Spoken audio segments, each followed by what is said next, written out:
I actually, when it came to the incinerator project, I actually had a lot of young people in my office talking about that. This is a situation that I don't know if a lot of you all had people on the sidewalks knocking on your door asking you to sign a petition when it came to the clean air and water. We like to hear things like, oh, guess what? We're going to get $30 million in jobs and everything. But what we don't think about, and unfortunately, I know I do, a lot of people didn't think about their children and our health that's going to be affected. From the pollution that's going to be coming down, from the stacks, you know, it's incredible to me how when they passed it, you know, I wonder if any of their families actually live in the area, you know, you know, when it comes to the pollution coming down. Because let's face it, it's being placed in one of the poorest areas. But guess what? We don't complain. We hear about the money and it's all good, supposedly. But the situation is that when we hear about our kids all of a sudden coughing, getting sick, you know, how many scenarios and movies have we seen where it's like 10 years from now, 20 years from now, 30 years from now, oh, we made a mistake.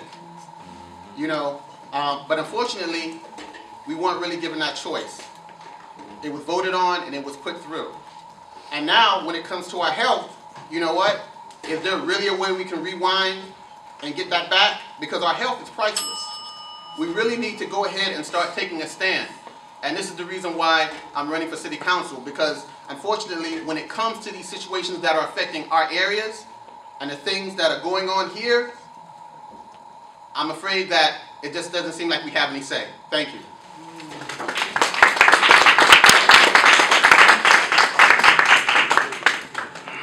I will give you the shortest answer of the evening. No, I wouldn't have voted for it, and with any amount of luck, it won't get financing, and it'll never come into being. Wow.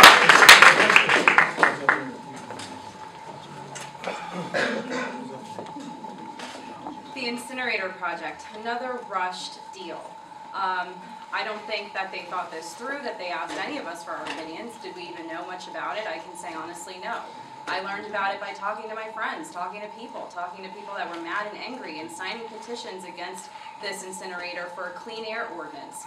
These people have collected thousands of signatures, concerned about our community, concerned about our environment. How is this going to impact us? These are all tough questions that should have been asked at every single city council meeting leading up to the decision about the incinerator. Again, community needs to stand up, needs to ask these questions. On the east side is where this incinerator is located.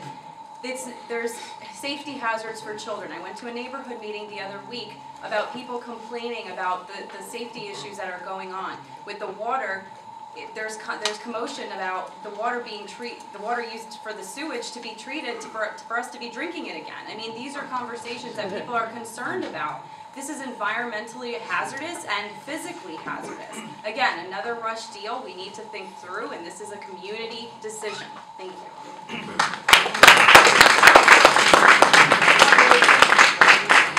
Again, you can put Dave Melman on the record as being 100% against this incinerator, and I'm going to be completely blunt on this one. It is shameful and disgusting. Anybody who votes for this should be ashamed of themselves. We are selling out, again, like our water, we want to sell out our kids' health, the health of the elderly, the health of our families for a few $1 million. It's ridiculous, absolutely absurd. Pouring toxins into our air and into our city so that we can ingest it and get cancer, putting it in horrible neighborhoods where people already are poor and don't have the power to stop it is atrocious. My best friend, Mark here, busy as heck as he is as a public defender here in Allentown, circulated petitions, did his best, and went around to try to stop this thing, killing himself after hours after working a full day in the courthouse to try to stop this. We need more people like that. This was absolutely awful. It has no business being in our city.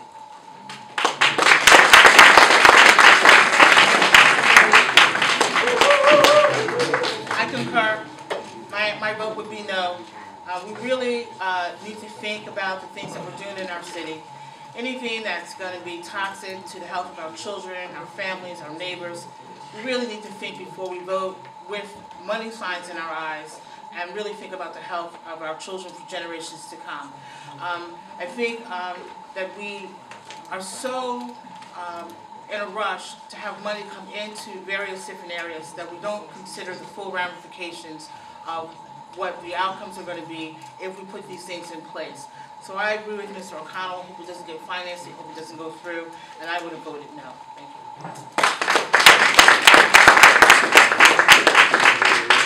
Can everybody please have respect for the candidates while I'm talking, please? Thank you. Thank you.